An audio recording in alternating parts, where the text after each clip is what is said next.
Trying this again. Whoop. So, attempt number 2. I don't know how this is going to work because I started a totally new video. So, let me check in with you guys.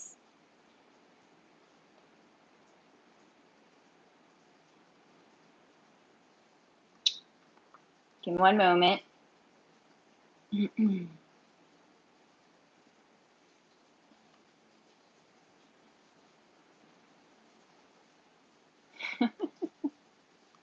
Doug, call Comcast.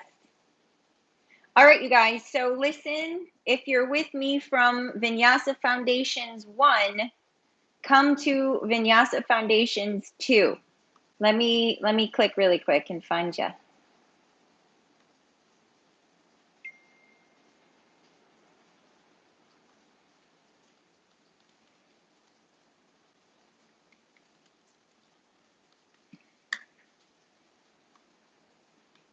Give me one sec, you all. Bam.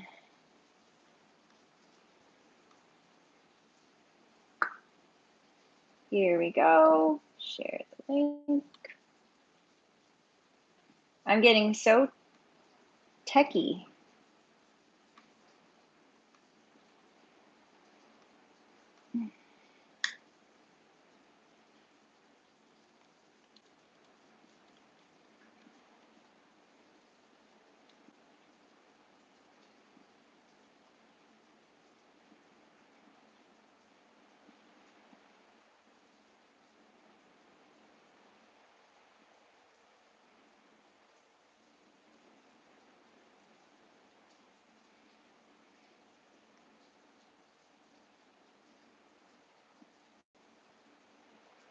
All right. Yay. What's up, Doug?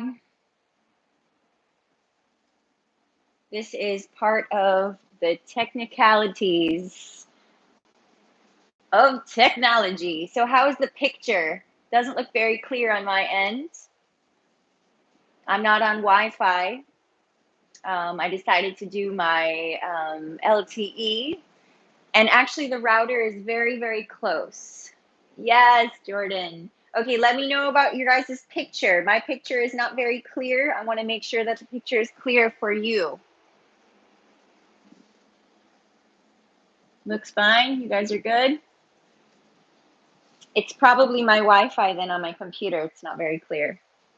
Well, man, okay. Let me just check in with this other.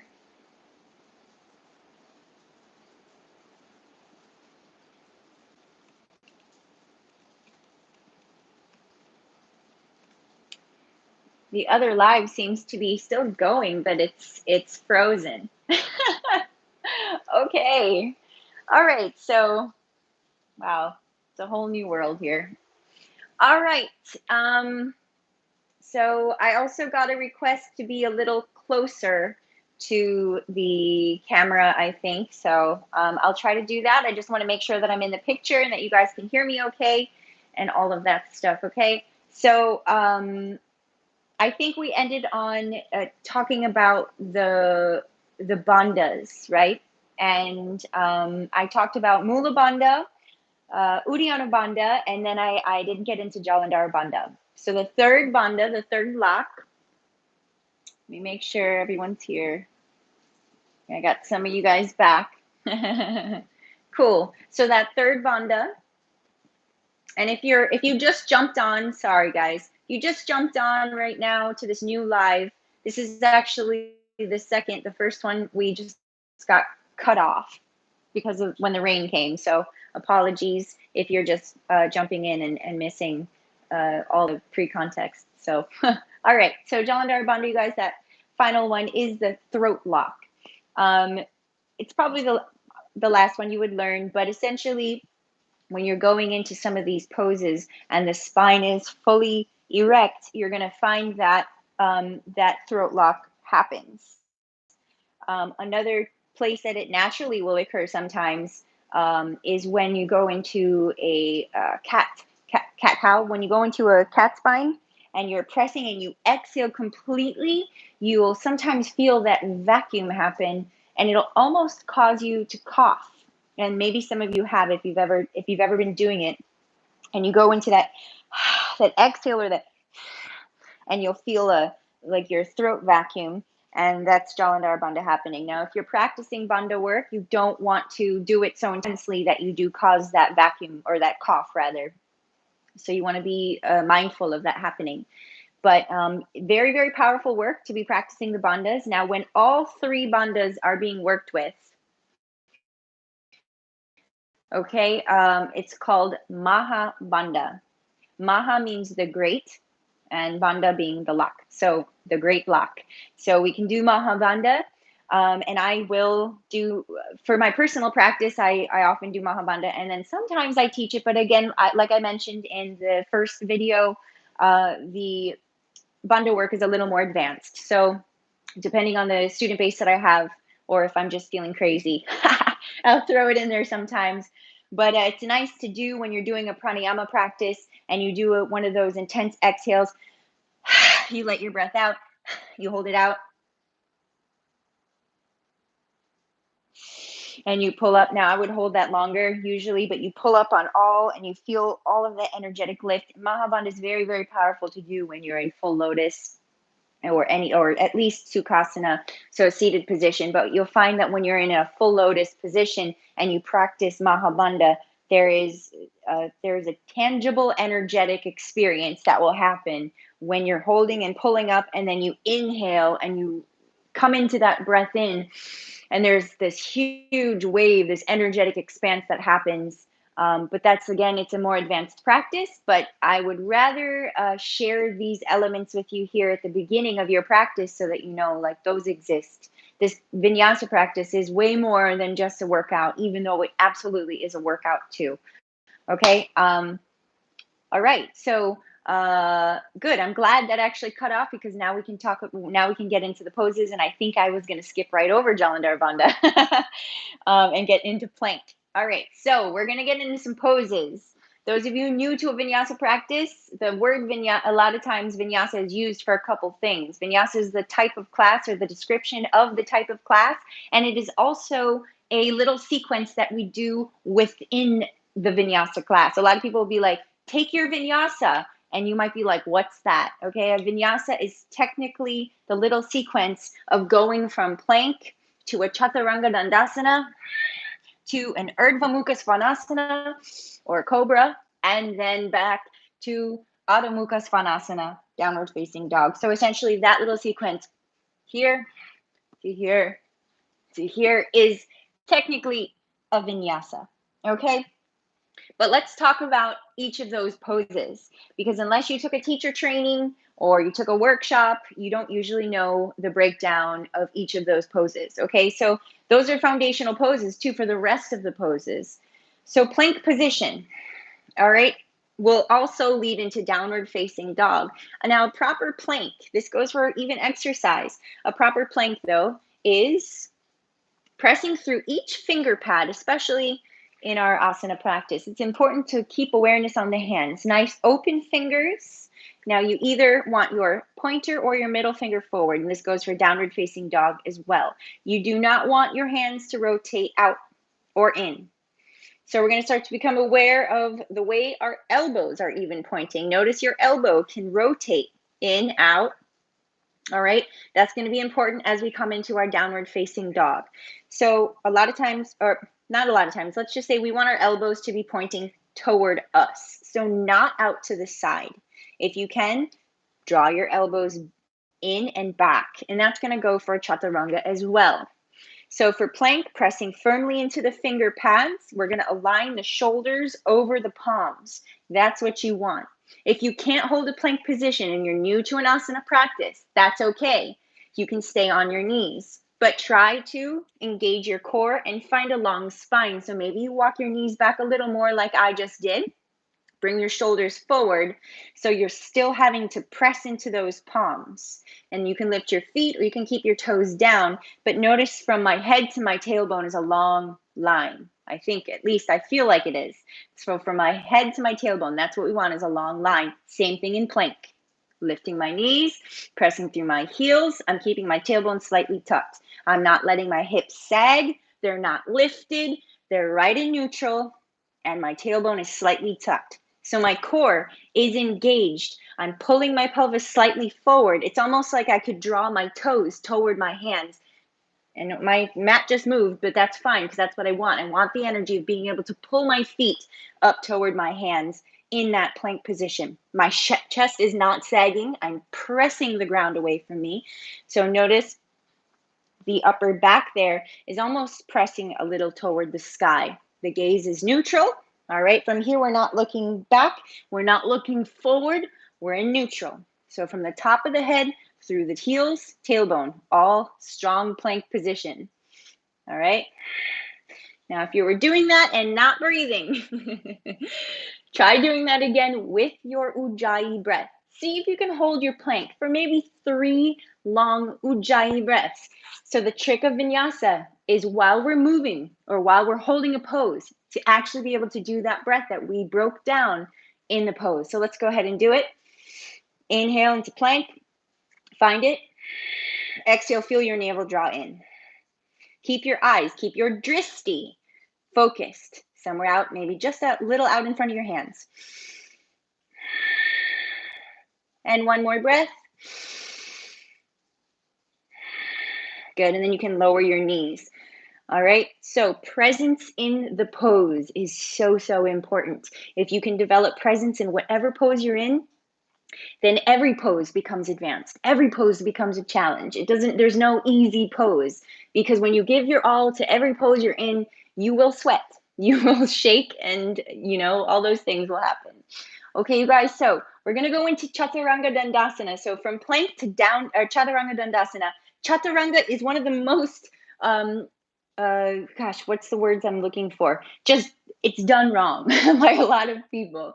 And it's easy to understand because it's a strong pose. But essentially in Chaturanga, okay, the elbows don't go out to the side. The elbows go back and the chest goes forward. I'm going to do it on my knees to show you guys. So if you stayed on your knees in plank and you come to a Chaturanga, the chest goes forward. Notice shoulders back, chest goes forward, elbows go back. And I'm keeping my body nice and strong and straight, not letting the hips go down.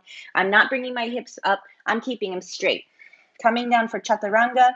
Okay, now you'd stop at 90 degrees with those elbows actually and come through to an upward facing dog.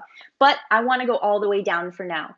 So Chaturanga Dandasana, essentially you would stop, bringing your elbows into the body, 90 degrees, and hover.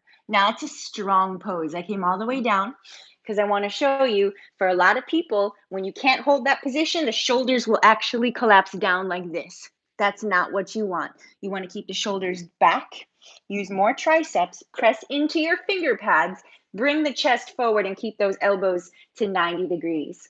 All right, so that's actually a proper Chaturanga Dandasana. So from plank, inhale, exhale to 90 degrees. So notice I come forward onto my toes a little bit, gazing slightly out in front of me through to that upward facing dog. Okay, but we're going to go down and we're going to do cobra and upward facing dog. So from plank, we're going to go all the way down to the belly. Okay, plank in, exhale down. Again, you can do that on your knees. Now for cobra, bhujangasana, untucking your toes in cobra. You keep your pelvis on the ground. So the difference between cobra and upward facing dog is cobra, we keep the pelvis on the ground, and it's more about opening the upper back, or opening the chest, using those upper back muscles there. So all about keeping the pelvis down. Okay, so upward facing dog, I'll show you in a second. Let's stick with cobra. Come down. All back bends we do with that inhale. So extend through strong legs. Make sure those legs are strong. Slide your hands back a little from your shoulders. So not right under the shoulders. I want them back next to your ribs. Keep your elbows into your body, and we're going to do a gentle lift. So on your inhale, go ahead and lift your chest, your collarbones forward. Pull your shoulders back. Extend your neck. Go ahead and find that baby cobra. Nice breath in. Exhale down. And again, inhale. Light on the hands. Make it more about engaging the back to lift. So elbows draw in together. Maybe even lift your hands to feel that. Hold. Exhale down. Remember the Ujjayi breath? Go ahead. Last one, we'll do an Ujjayi breath. And you know what, on this last one, go ahead and open up your legs a little bit. So it's just a little prep for King Cobra, because eventually King Cobra, you come all the way up, bring your head to your feet. Maybe I'll show that in a second. So inhale again. When you're ready, extend through strong legs. Inhale, lifting up, shoulders back, opening that front body. So some of you have a bigger back bend. You can actually come up a little higher in Cobra. I do. I keep my pelvis down. I draw the shoulders back, elbows in. But if you're collapsing like so, I want you to feel that. Go ahead and lift your head from the shoulders. If you feel that in your lower back, you have to come lower. Find it where you don't feel it in your lower back. And then exhale, lower. Now, King Cobra, please don't do this unless you want to and you have it already for some reason. If you do, I don't know why you're watching this, but nice to have you. King Cobra, all right, is where you actually come all the way up and the head goes toward the feet. All right, now that's obviously a more open Cobra. Okay, so from there, we're going to go into, if you want, you can take a child's pose. Go ahead and neutralize your lower back. Press back. Everybody knows child's pose by now. It's a nice thing. Open knees, let your hips go back towards your heels. Take a couple breaths. And then we're going to do upward facing dog. So if you're in child's pose, when you're ready, go ahead and come back up. All right, and we're going to go into an upward facing dog. First, I'm going to break it down. All right, so really quick for you. In upward facing dog, different from Cobra, the arms are extended fully. Shoulders are pulling back, and you're actually pressing into the tops of your feet to lift your knees up off of the ground, shoulders back, again, opening that front body, and then the gaze goes up. In Cobra, usually the gaze is forward, okay? We don't want to crank the neck back. We want to keep it nice and neutral. In Urdhva Mukha Svanasana, shoulders are back, pressing into the palms, pressing into the fingers. The gaze starts to lift up, all right? So again, if that is too much on your lower back, however, stick with Cobra. Otherwise, we're going to transition from plank to Chaturanga Dandasana to upward facing dog. Okay? So when you're ready, plank. Find it on an inhale, nice strong breath. Exhale, down, Chaturanga. 90 degrees if you can. If you need to come down, you can. Inhale, upward facing dog, sweeping through. Shoulders pull back, press into the tops of your feet. Lift your knees, lift your gaze, pull those shoulders back, lift your head. Exhale, you can lower your knees if you need to, or go ahead and tuck your toes, lift your knees, and press back. Little downward facing dog. Then lower to your knees, because that's the next pose, and probably the most important one. Okay? So again, I'm going through this a little quicker because it's already almost 7, and I know we lost some of my we lost half the video, but I am going to go through quite a lot here. Okay, so Adho Mukha Svanasana, downward facing dog. If there's any audio issues, again, please let me know because I want to make sure everyone's hearing me correctly. So Adho Mukha Svanasana, you guys.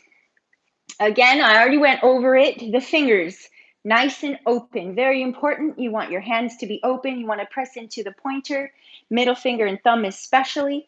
Okay, placing those palms shoulder width apart. Very important. So it's not wider. All right, you don't want to go wider than shoulder width. You don't want to be closer. You'll notice shoulder width apart, just like in plank. So from plank, you can go straight to downward facing dog. I like to actually workshop downward facing dog on a wall often.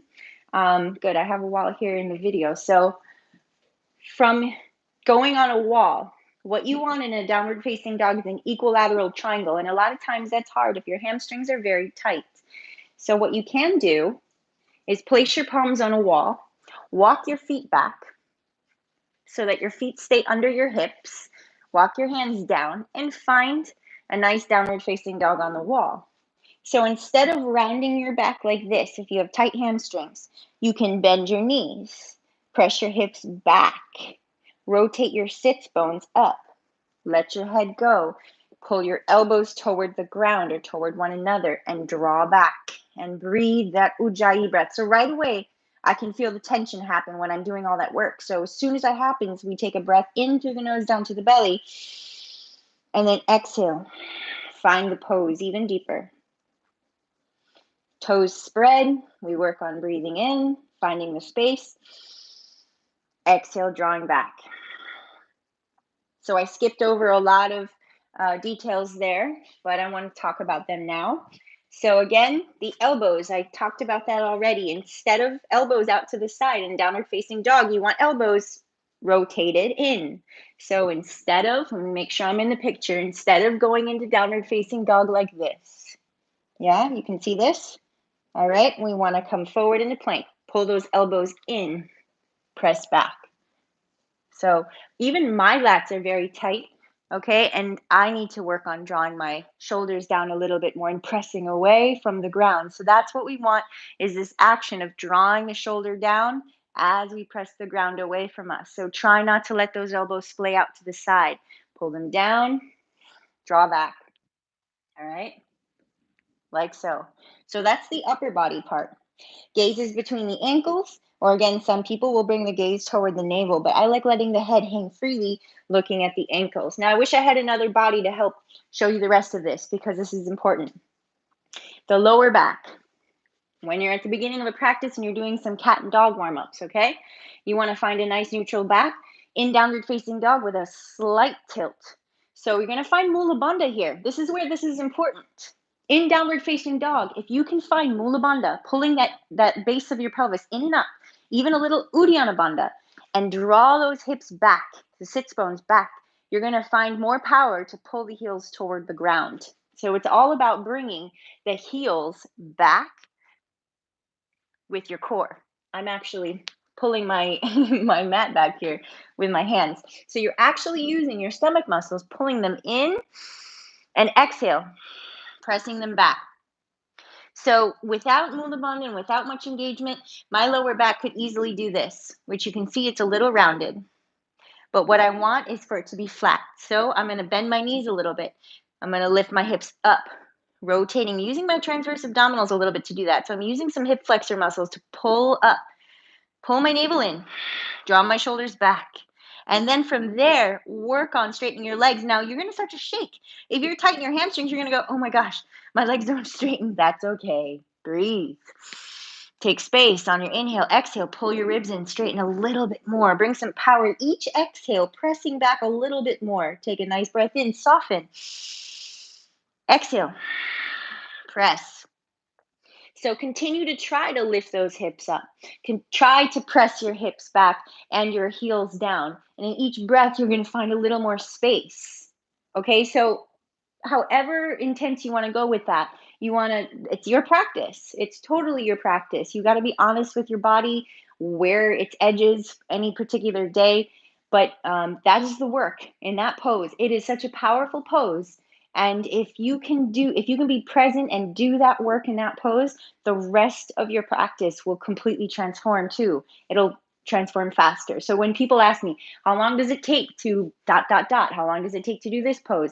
It is totally up to you and how much work and effort and presence you put into your practice. But if you put work and presence into each of these foundational poses, I promise you that your practice will advance quicker. Okay, so downward facing dog. The other elements.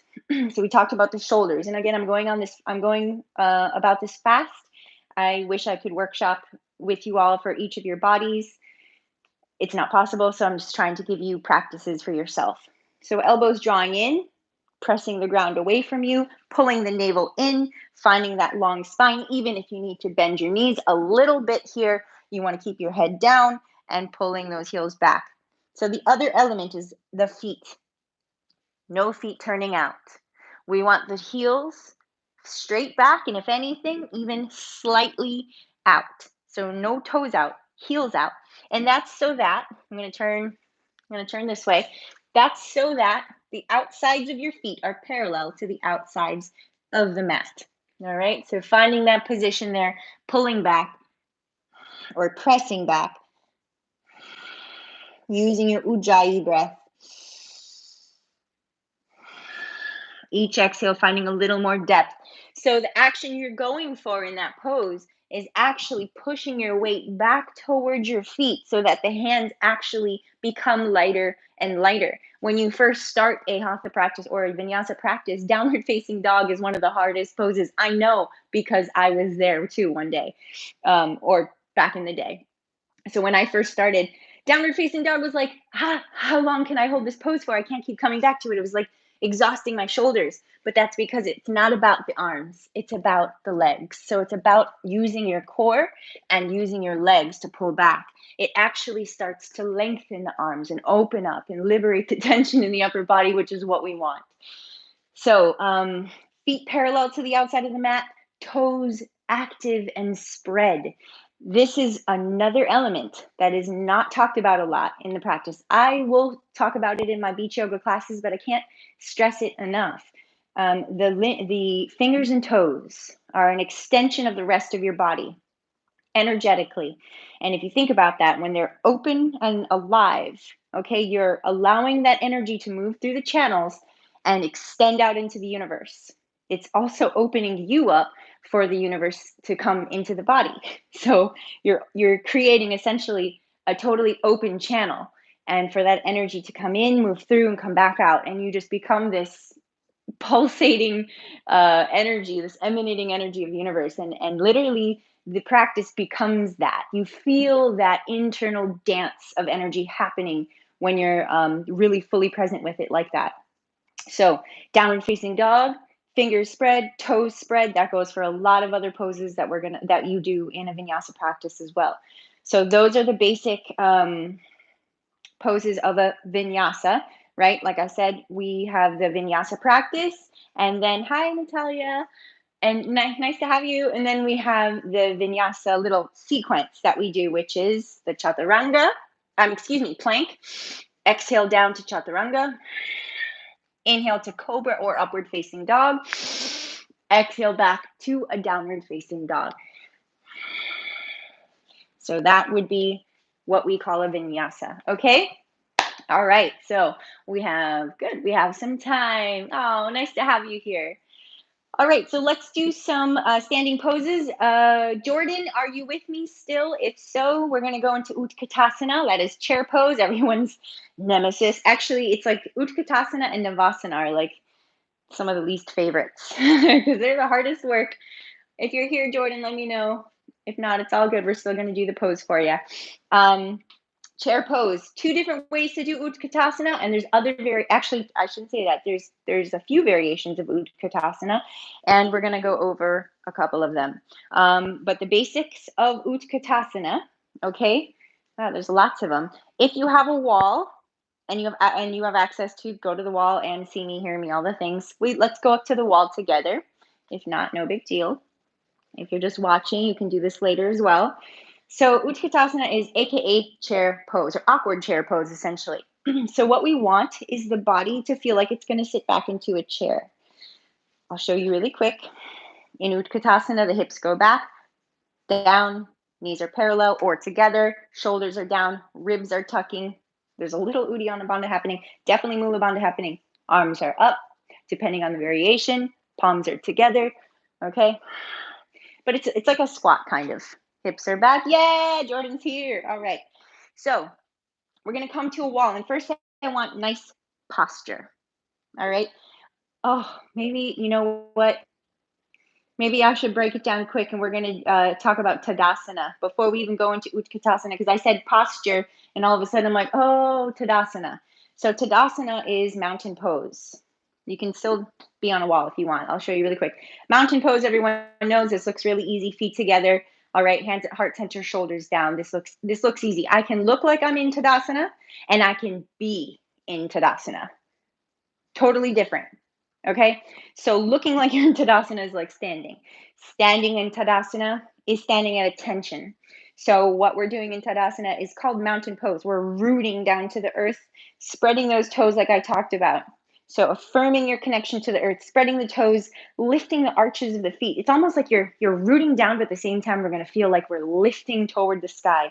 We get to use our bandhas. We get to use Mula Bandha here. Slight tuck of the tailbone, pulling up on that root. We get to use Uddiyana Bandha, pulling the navel in and up feeling that lift of the inner body.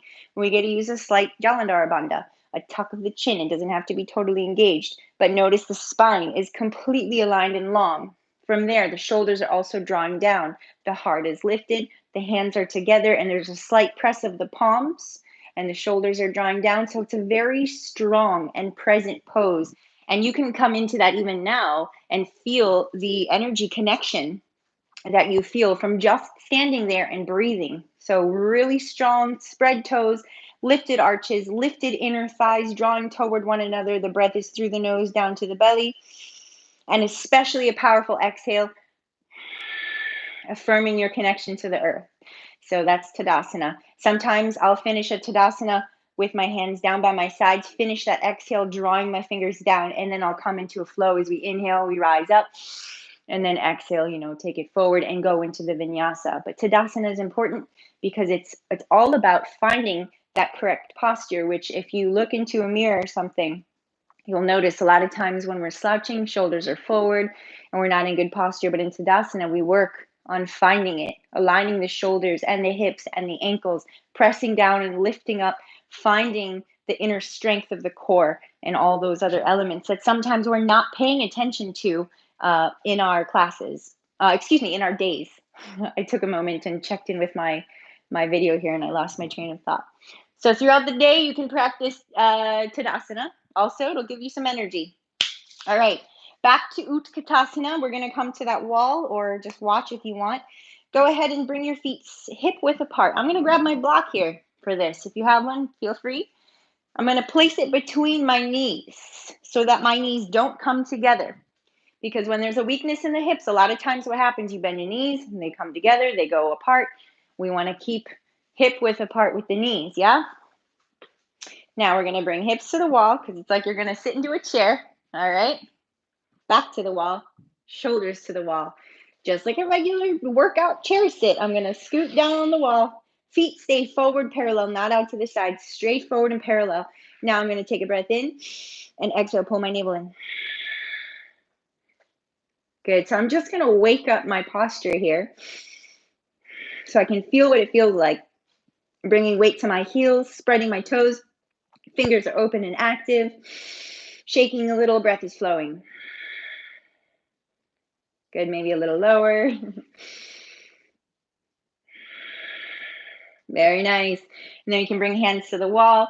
Go ahead and come away from the wall. You can stand up or take a little forward fold there if that's nice for you. If you were doing that with me, take a little rest. I used to do a posture clinic at a studio I taught at, and all we would do is these posture exercises. For the whole class, we would do specific postural workout or exercises, rather, asanas. We wouldn't even do flow. All right, so what we're going to do, instead of bringing our hands to our shoulders to the wall, all right, you don't need a block, but you can have one if you do, is you're going to just bring the hips to the wall. So the kind of Utkatasana we do in a class, hips to the wall, shoulders down, ribs tucking, find Mula Bandha. Now bring the gaze slightly out in front of you. Bring your hands to your hips to start. Pull the shoulders back. So I want you to feel the weight in the heels. Go ahead and make your feet come out in front of you a little bit. Weight in the heels. Toes are light. And you want just the tips of your just the tip of your sits bones on the wall there. So you're sitting back through the heels. All right, I'm already feeling it in my hips. Super good for the whole lower body, but then we're going to get the arms involved. So we're going to start to lift the hands. Fingers spread out in front of you to start. Lock those shoulders back, and then go ahead and start to lift your hands up. Now, what happens here a lot of times, the shoulders start to come toward the ears. Go ahead and soften the shoulders. Keep pulling those ribs in just like we do in a downward facing dog, lifting the hands up and sitting those hips down, pulling the navel in, find your Mula Bandha, and breathe. Just like I said, you don't even have to move too much in these practices. If you're fully present with the pose, you're going to sweat. You're going to shake. Good. Maybe a little lower. And then exhale, let it go. Forward fold. Relieve your lower back there. Let go of some pressure. Get a nice relaxed fold in. It's another way to wake up your body too. All right, slowly come up. Okay, so just like I mentioned in downward facing dog, I'm going to put this to the side. In a lot of the poses, because downward facing dog is like that foundational pose, notice we use the same we use the same functions, the same alignments. Instead of letting the elbows go out to the side, we're trying to draw them in. So we're always trying to wrap everything in and pull down at the same time as we lift up. If that's hard for you, if your shoulders are very tight, you can always do wall exercises by bringing your hand up to the wall and walking your way toward a wall. And notice if your shoulder starts to go up like this, see if you can pull your shoulder down a little bit and only go as far as you can, keeping your shoulder down. You can do that both ways. You can also do a whole exercise putting your elbows in a yoga strap and doing this and trying to get your arms up the wall like so. That's a little more advanced. I can do a little workshop with that, as well as opening the chest and doing a bunch of different exercises to lengthen and open your lats. Sunday, by the way, if you guys are just tuning in, or if you've been with me since the beginning, Sunday is yin, but we're going to do lower body yin on Sunday. So it's going to be awesome. Some of my favorite hip stretches and stuff to relieve lower body. Okay, back to Utkatasana. The second variation is the feet together and the knees together. So we have feet hip width apart, right? Hip width apart, knees forward, toes spread, weight in the heels, shoulders down, ribs in, hands up. So many times I see people like this. All right, we don't want that. You want your hands up. Even if you need to bend your elbows, lift your chest. Even if you want to bring your hands to your hips, find that squat position. Don't lean forward on the toes, lean back through your heels. Find that flat back as much as you can. So bend your knees as much as you need to. Maybe arms out to start. Then you can start to bring your hands up, finding that nice long spine from the tailbone to the top of the head. Okay? Second variation. Whew, have to breathe. Second variation is feet together, knees together. So feet together, knees together. When the feet are apart, the knees are apart. Just remember that. All right, feet together, knees together. A lot of times we come into Utkatasana from the ground, depending on what your transition to this pose was. In a typical Vinyasa practice, a lot of times it's either from the ground or it's from standing, and then we bend the knees, sweep the hands to the ground, and come up. So that is another variation that we do. So we'll start from standing, feet together. Essentially, you'd start in Tadasana. Let me see how this picture is. Just want to make sure it's clear. Okay. So feet together, knees together, and we're going to keep the knees together, bend the knees, bring your hands to your knees. Now look down, and if your knees are going over your toes, I want you to draw your knees back behind your toes so you can see them. So instead of coming forward, you're going to go back. So the weight goes back to your heels. Toes are spread and active. Arches of the feet are lifting. So the inner arch is lifted. From here, shoulders pull back. So again, don't arch your back forward. We want to pull the shoulders back. Mula Bandha, Uddiyana Bandha. Find those two centers. Draw them in and up. Draw the shoulders down. Inhale. Arms up. Find your Utkatasana here. Now, there's another variation where you bring the hands together, but I wouldn't suggest that for now, especially if you're new to the practice. Keep your hands separated. Keep the shoulders down. Toes spread. Work on bringing the weight back. Work on tucking those ribs and reaching those hands up. And if it's, again, too much on the shoulders, soften your elbows. All right. Gazing forward or up through the hands in Utkatasana. Breathe. Find your Ujjayi breath. Good. One more breath. Spread your fingers, spread your toes. Exhale, forward fold. Let it go. That one's never easy. It's just not an easy pose, okay? So those are the two different kinds of Utkatasana. For time, I'm gonna go forward into the warriors, okay? If we have any questions for me after, please feel free to ask. But we're gonna go into warrior. I want to cover as much as I can so that when I do a vinyasa practice, which will be probably on Wednesdays, you guys have a good foundation for it. Okay, so or if you come to beach yoga, I would love to have you if I don't already see you there. Okay, so there's two warriors, warrior 1 and warrior 2. Warrior 1 is the one where we face forward, and warrior 2 is the one where we're open out to the side. All right, two seemingly easy poses, but not. There's a lot of different elements in the warrior poses, but again, very foundational poses that help us to cultivate that prana and cultivate energy for the whole rest of our practice and for our lives. Super, super beneficial poses. Okay, you guys, let me make sure everything's good. Sweet. So for the purpose of this video, let me start with my right foot. Okay, so depending on how you come into this, again, this can be through flow, like, if you're in a three-legged downward facing dog, lunging your right foot forward, or it could be from standing and stepping your foot back. We're going to do it from standing. Okay, so from standing, I'm going to step my left foot back. I'm going to start with my right foot forward for warrior one. So warrior one is it's actually like a lunge. So you're taking a lunge back. All right, so you're finding that lunge position. Now, lunge position, you don't want your left foot directly behind your right foot, because then it's like you're walking on a tightrope and it's hard to balance. So you want your feet hip width apart. So look down at your feet, and you should notice right foot and left foot are aligned with your hips. So check in with that first. That goes for any lunge. But in a warrior one, we're turning our back heel in, okay? So you're swiveling that back foot from a lunge position in to about 45 degrees.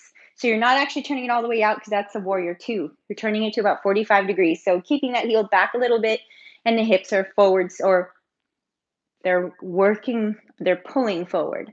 They're probably not going to be totally square, depending on the flexibility of your calf and your hips there. Okay, so from in that lunge position, warrior one, you're bending your right knee and you're simultaneously pressing left heel back down into the ground.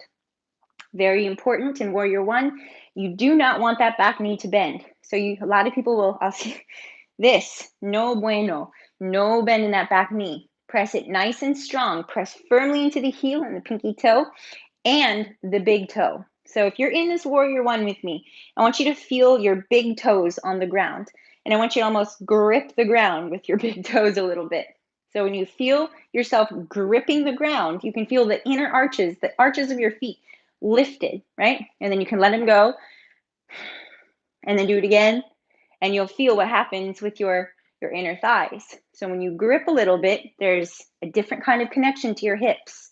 So you want to find that little bit of a grip and press through the heel, and then bend that right knee over the ankle. Now, you don't want that right knee to come past the ankle. If you find that this right knee goes past the ankle, you need to open up your stance. You want your right knee over the ankle as much as you can. Back leg is strong. Breath is flowing. Haven't even gotten to that breath yet, but please, please, please pay attention to it. Do it as much as you can.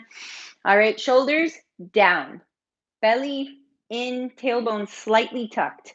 So you want that tailbone to almost be pointing toward the ground. Yeah?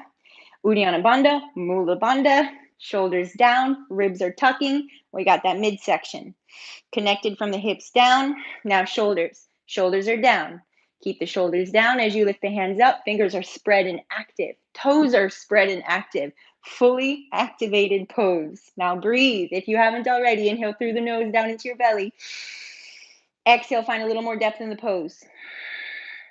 Stronger through the back leg. So inhale. Imagine pulling that breath in from the earth. Exhale, find a little more presence in the pose. Maybe a little more depth in that knee. One more breath in. Nice. Exhale. Go ahead and straighten that right leg. Woo. All right. So even just 3 good full breaths in a good warrior one is like enough energetically and physically as a workout. So warrior one, that was the right side. I'm going to go right into warrior two. Just for the purpose of teaching here, right toes are going to stay forward. So I just turned for a second. But we're keeping ourselves forward. So in warrior one, the hips again are working on squaring whatever you're looking at. By the way, remember, dristi, it's either straight out in front of you, sometimes up through the hands is your dristi in that focus. And that pose. In Utkatasana, I didn't talk about that. It will be out in front of you, or again, up through the hands. Okay? Warrior two, okay, wider stance than warrior one. So warrior one goes from here. Warrior two, we open to the side. Now, usually you would open up your feet a little wider. This time, the feet are different. The right foot is aligned with the left foot. So different from warrior one, where I said don't put your feet behind the other one, or put your one foot behind the other. Keep your feet hip width apart. In warrior two, it's different. Right foot is aligned with left foot, either to the heels or to the arch and heel. So either heel of right foot to left arch or heel to heel. All right. So you can start with your legs straight if you want to. Make sure those hip bones are facing forward. And just like in a plank pose, almost a lot of these poses really, you want to feel that action of the heels actually drawing in toward one another, the feet, both legs, limbs drawing in and up toward one another. So spreading the toes, always keeping them active, especially those big toes. You want to feel them rooted into the earth. Okay? And then pulling up, Mula Bandha, Uddiyana Bandha, shoulders down, finding that long spine again. From the tailbone to the top of the head, shoulders are drawing down, ribs are tucking in, super strong base, and then bending that right knee directly over the ankle. Now, this is the part a lot of people also lose it.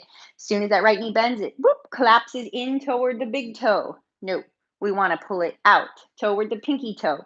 So as you bend that right knee, go ahead and rotate that right knee out toward the pinky toe. Now, don't let that left hip collapse in either. Do not bend that back knee. Keep that back leg strong and rooted, super strong and rooted. Think about a Shaolin monk, and you want to strong legs, pressing back with that strong leg, right knee is pulling out to the right, both hips are opening up. Think about externally rotating the thighs almost as you pull the heels in, finding that strong lower body. Keeping that nice openness in the front body as well.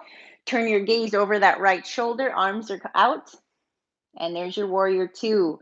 So shoulders are pulling down, arms are reaching out, and breath. Inhale in through the nose, fill your belly. Exhale, find a little more depth in the pose. Find your dristi. Lock it straight over those fingers, and don't let anything break your dristi. So keep your focus, breathe. Soften but deepen. So find the internal softness, find it in your mind, and then find that intensity in the pose, but soften into it. And then go ahead, straighten the leg if you were in it with me. That's it. Whew, I'm sweating and we're not even flowing. You see, you can get the work from this practice, not necessarily doing a bunch of movement, but being so fully present with the practice itself. Okay, so we're going to do the other side just to keep us balanced if you were workshopping with me here. Let's go ahead and do a warrior one on the left side. So left foot forward, come to the top of your mat if you're here with me, right foot steps back, hip width apart, hip width. So if you want to come to a lunge first, you can find your alignment, take the time to find it, turn the heel in, press strong through that back leg. It's so easy to lose that connection with your back leg and let that knee come in. No, press strong through the heels, press through the pinky toe, feel the arch of the inner of the right foot lifted. Work on pulling your hips or rotating your hips forward just a little bit, shoulders pull down, bend that left knee, keep that extension through that back leg, and inhale when you're ready. Arms up, and then as you exhale, go ahead and settle into the pose. Shoulders soften, pulling down, navel draws in, finding Uddiyana Bandha, finding Mula Bandha, finding your breath and your dristi, either forward or up. 2 more breaths. One more long breath in. And then go ahead and exhale. Straighten your front leg. Let's open for warrior two, just to keep them the sides balanced again. And we're going to find that alignment. So go ahead and widen your stance a little if you need to. Check in with your heel and your arch. Make sure they're in alignment, or heel to heel again. Very important. Keep that back foot parallel to the back edge of your mat. I don't know if I even mentioned that on the other side, but it's important not to let the right toes turn out. Okay, so your back foot will stay parallel to the back edge of the mat. And again, I'll reiterate, warrior one, it's about 45 degrees. Warrior two, it's squared to the outside of the mat. All right, let's go ahead and find it. Spread the toes. So first, connect with the earth. Feel the arches lifted. Feel the inner thighs lifting. Find Mula Bandha. Find Uddiyana Bandha. Go ahead and bend that left knee. As you bend the left knee, feel the external rotation of the thighs. So left knee is pulling toward the pinky toe. Right thigh is rotating out at the same time, also hugging the feet toward one another. Breathe. Settling the shoulders, opening the arms, gazing past the left middle finger. So we turn the dristi over that left arm. This is like an arrow. All right. Breathe. Exhale, maybe deepen. One more breath in. Deepen on that last exhale. Go ahead and straighten your leg. Whew. All right. Okay, you guys, so time-wise, let me look at the time here because we did lose some of the video due to the rain stuff. I'll keep going here. So we're going to go into, Trikonasana. We'll do one more, okay? Trikonasana is triangle pose. So very similar to the warrior two. All right, a lot of times you'll come into Trikonasana. Trikonasana is we straighten the right leg, depending on your hamstring flexibility. And this is also where you could use a block. So I mentioned the use of a yoga block, especially if you're beginning an asana practice. These are very useful, okay?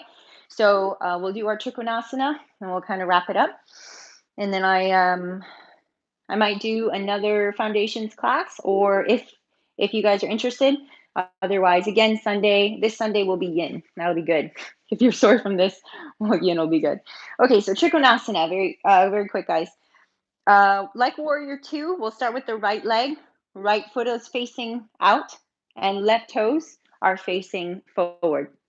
So just like in a warrior two pose, this isn't 45 degrees like warrior one.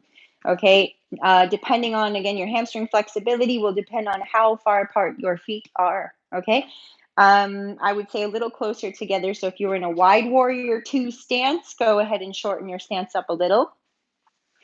If you have a block, you can place it in your right hand because this is the hand you're going to want to use it on.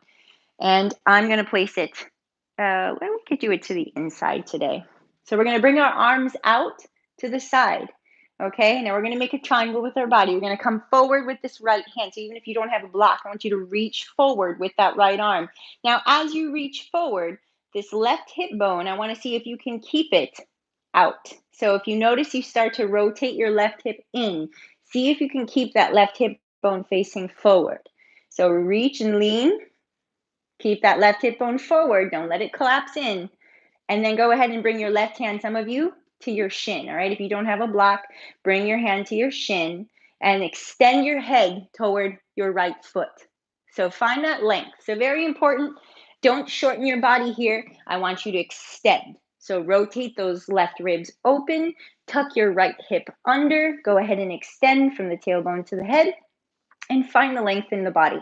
If you have a block, this is where you can use it depending on the length here. You can place it down. You can place it all the way down toward the ground. And I'm going to do it to the outside of the foot today, actually. So you can place your hand to the outside of your foot on a block, or you can have it on your shin and you're rotating the ribs open. Find Mula Bandha. See if you can find it here. See if you can find a little Uddiyana Bandha here. Pressing the head forward towards your right big toe, pressing into the big toes just like we do in our warrior poses. See if you can lift the arches of your feet, and then left arm is going to reach up. So our gaze, our drishti, goes up toward that left hand.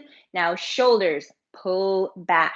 If you feel your right knee hyperextending, soften your right knee, press into your right big toe a little bit more to prevent that hyperextension. If it hurts your neck to look up, you guys, then you can look forward or you can look down at your right big toe. But keep this left shoulder pulling back. Keep reaching up through the left hand and breathe. Where's that Ujjayi breath? Keep those legs strong. Keep that right hip drawing under, finding Mula Bandha. One more. And then exhale, you can look forward, you can look down. I would suggest looking down. Bend your right knee a little bit and let your left arm pull you back up to a standing position. Okay? I know that might have been a lot. So we're going to do the other side. And again, I'll do a Q&A after if you guys have questions, okay? Sweet. So left toes forward, or out in front, rather. Right toes are facing out to the side. Okay, and if you have a block, you can use it. If not, totally cool too. So hip bones stay square forward. Again, working with the arches of the feet, working with that lift of the inner thighs. It's so important. When we come into this pose, you want to continue to try to keep those hips facing forward. All right, so it's very easy. Start getting lazy and losing the connection with that whole pelvic region. But that's why we practice the bandhas. So when we practice the bandhas, we feel that drawing in and we hold that integrity in the pelvic region. We strengthen the integrity in that pelvic region, which is super powerful for us, especially as the body ages. Okay, so block or no block, we're going to extend those arms out to the side like we would a warrior two. Reach forward, Keep the pelvic bones rotating forward, keep the ribs open, and then fold. And again, you can bring your hands to your shins.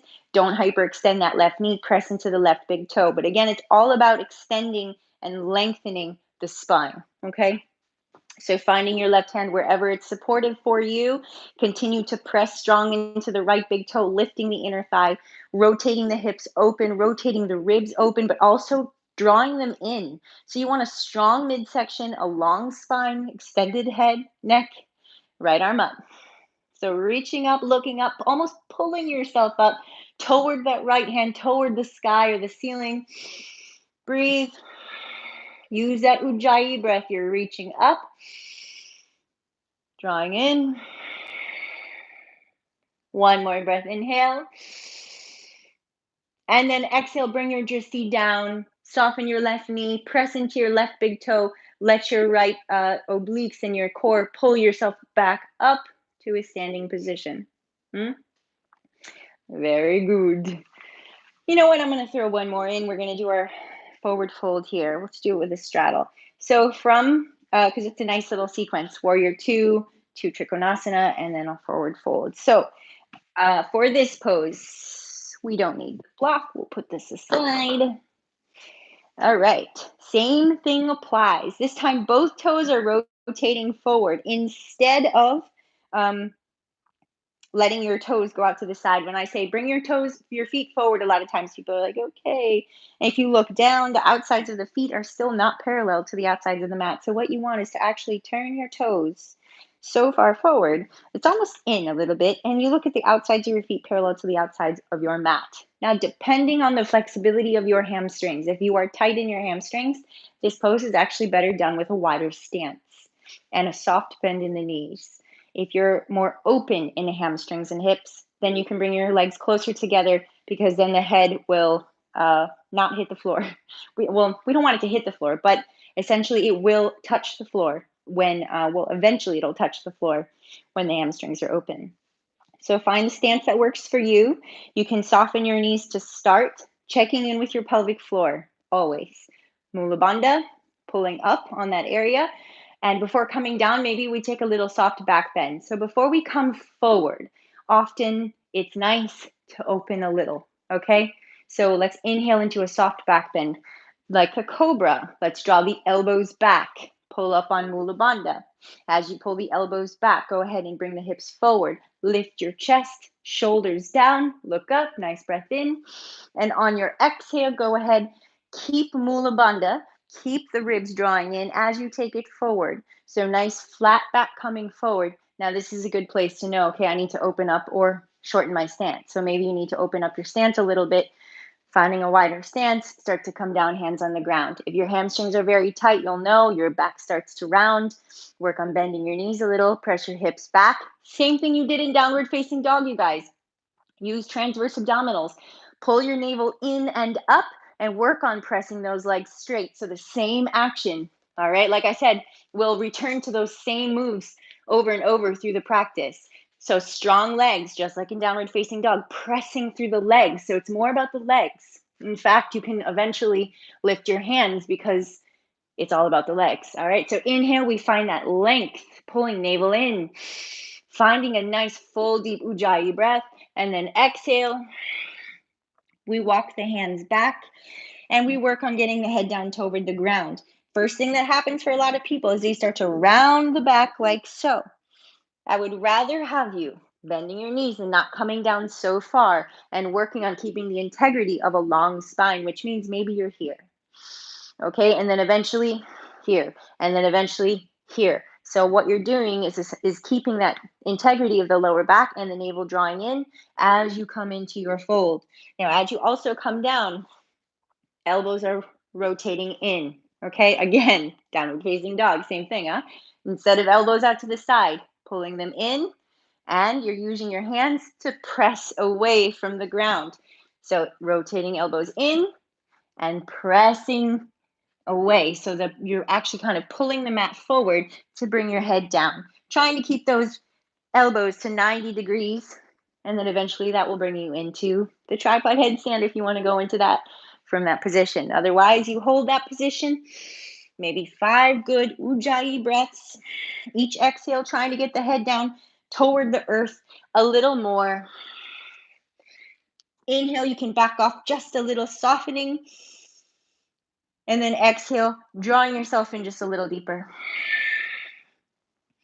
And then slowly release, walking your hands back forward. And again, you didn't have to be deep in that. It could just be sometimes holding a pose with the integrity of the bandhas and the feet spread and the legs strong. That can make you shake and sweat. I know it did for me when I first started. To come up, hands to your hips or hands to your shins, wherever you need. Flat back, inhale. Rise up nice and slow. If you feel dizzy, go to the ground. At the top, if you want, slight back bend like we started. Shoulders back, elbows back. Shoulders down, elbows back, hips forward, Mula Bandha, a little bit of an openness there. Back to center. All right, just that little bit gets the juices going, yeah? Wee, all right, so time. I feel like I just did like a map my run. Time, 2 miles. Okay, so you guys, whoever is with me now, I have who's with me? I have no idea who's with me. All right. I feel bad that our first video got cut off. But all right, so now I want to leave it open for questions, Q&A. All right, like I said, this was going to be, Natalia, nice. This is going to be a little workshop for poses, for the foundational vinyasa poses. Please give me feedback. Let me know if you guys learned something new. If you can type, I understand, like I said in the other video at the beginning, some of you don't have access to a keyboard if you're on your television. If so, that's okay. Write me later. You can comment on the video after, or you can write me a direct message through either Facebook, YouTube. You can send me an email, I believe, and I'm on Instagram at Wandering Heartist. It's like wandering, like artist, but heart. Yeah, I might also be doing another pop-up thing tonight. We'll see, like a streaming, some kind of practice. Probably won't be a class though, but all right, you guys, let me see. Yes. Aw. Jordan, is there someone else that you're here with? You said we. Fingers and toes, continuations of the body. Absolutely, Natalia. Yay. I love hearing what you guys learned. Yes, there's so much to learn in this practice. Even if you have been practicing for years, often there's something else that you can pick up, I know me taking classes from different teachers too. I don't often take classes from other teachers. I do my own practice these days for quite a good amount of time now, but awesome. Yay. But yeah, there's always so much to learn, and the body is an incredible teacher. The breath is the main teacher. I would say Shakti, but the creative energy, the creative force of the universe. When you tune into your breath and you learn how to breathe with your body, and then listen and tune in, your body will be led to do different things, different mudras, different poses, different variations of poses, and you'll feel when you're connected, when it's like, this is solid, this is where it's supposed to be, this is what it's supposed to feel like. You're welcome, Monica. Thanks for coming. Yeah, so the higher levels of this practice eventually lead to that learning to listen to your body's intelligence, or I don't want to say just the body, learning to listen to the universal intelligence that is coming through your body. So allowing your body to be the channel to that intelligence or to that energy, and then being in union with it. And essentially that's what yoga is. Yoga means to yoke. If you guys didn't know that, it's to yoke, which means union, essentially. And what we're talking about, of course, the union of everything, of the body, of this whole system of spirit, as pure consciousness, as this whole entire experience, as a seeming separate self merging with everything that is. And then when there's the natural uh, unification or union or experience of that, it's so hard to put into words. That union is yoga. And yet, the teaching of yoga is that everything is already yoga, which means everything is already whole.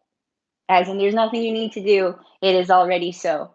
And that's the paradox. That's the great contradiction of this practice and of life itself. We are all one, and yet here's the practices to help you be one. Or you are completely healed and holy, and here's some practices to help you feel healed and holy. But essentially, that is the truth, right? And we do these practices to help clear the lens or the muck that gets built up over those lenses, and to experience the truth, the real reality, which is it's just happening, it's being, it's pure witnessing of all of this. And in that pure witnessing, there's this ecstatic joy, like an innocence of a child, like a baby coming into the world, and everything is brand new. It can be scary, but once there's an intelligence and realization that it's also just like it's a gift, it's all just here for us to experience, then it's exciting because we're also not scared of it. Can't be scared when you realize you're all of it as well. So, okay, you guys. I feel like that was a lot. I feel we covered a good amount of stuff. Doug, you're still here. Amazing. Is there any more questions? Thanks, Jeff. Any more questions? Anything you guys want to share? Please do so in the last minute here. Otherwise, I'm gonna wrap it up. And how to send you? Oh gosh, yeah, send me donations. I didn't put it in the link. Sorry, I forgot. I'm I'm gonna do that. But if you want to donate, I would really appreciate it. Of course, these classes I do from my heart, absolutely. No matter what, I would love to share this, but I appreciate the support. My Venmo is Jessica Ohm, so it's at Jessica Ohm. I can write it in the link as well. Let me just actually write it I have my computer up. Let me write it in the comments. And I have a PayPal as well. So I'll just write it in the comments for you guys.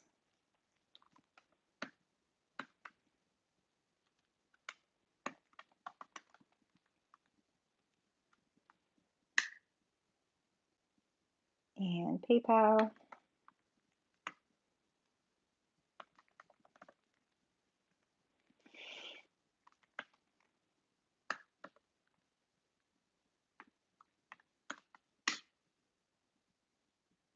Oh, why did it do that? Looks like there was a space between.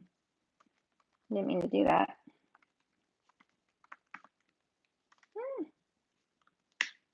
Nope, did it anyways. Okay. Okay. Well, yeah, any feedback you guys have for me, I appreciate it. I know this is different from Zoom because I can't see your guys' faces. I can't hear your voices. It is a little different. I think it's cool because these videos are available for you now if you want to return to them and do them. But I do want to keep them special too for you guys who actually came and did it live. So there's a good chance that I might make these links private in the future. You guys can have copies if you want them. I'm trying to figure out how to do that. My computer, I'm needing some technical assistance with that. With finding the link once I made it private. For some reason, I can't do that. I need help. But then I can send you that link if you request one of the classes that you showed up for, and then they can be special for you guys who actually showed up and donated and stuff too. But yeah, if you guys have any questions, if you have any feedback, again, please feel free to message me directly. And I guess that's it. Thank you so much for being here, really from the bottom of my heart. I know it says there's 9 of you here right now. I know there was a bunch of people in that first video that we lost, but I only know a few who have said hi. So the rest of you guys, if you want to say hello, after, I would love to hear from you as well. Otherwise, I guess have a wonderful Friday, Friday evening. Eat a delicious, healthy, nourishing meal. And Sunday, yin yoga for lower body, lower back relief. It's going to be good. That one I'm excited about because I've been doing body work as well for quite a amount of years, and I of course teach yoga, and I have a lot of clients and a lot of people have asked me, what can I do for my lower back, what can I do for my tight hamstrings, dot dot dot. And I always am like, there's a go-to sequence that I like to do on my back, super relaxing, that I'm going to do for this class. And just a heads up, if you don't have one, you can use a yoga strap or any kind of strap. I'm going to be using this strap for the yin class. So if you have a yoga strap, a belt, a pillow, a towel, but yoga straps or something similar to this are going to be the most useful for that class if you're joining me on Sunday. And I think that's it if you are. All right, everyone. I do have Zell. Sunday at 6, Natalia, it's Sunday at 6. I'm trying to keep the classes right now pretty consistent across the board as far as time. And if I do a pop-up class, I'll announce it on Facebook. Yes, I'll announce it on Facebook. I will also schedule it on YouTube, and I will email everyone out on Meetup. So if you're not on my Meetup is the best way to get my direct emails. Actually, it's the only way to get direct emails. Meetup.com/sunset yoga on the beach. Again, that's Meetup. It's an actual group, meetup.com/sunset yoga on the beach. And I directly email my members stuff like that, classes and updates and stuff. Zelle, Natalia, is a form of payment as well, and it's done usually through direct bank transfers. Just another way. There's like Cash App, Venmo, and PayPal. So, and Zelle. All right, you guys. Again, thank you so much. Big virtual hug for all of you that showed up today and stuck with me even through the technicalities. Thank you so much for your support. And again, blessings, blessings, blessings. Namaste.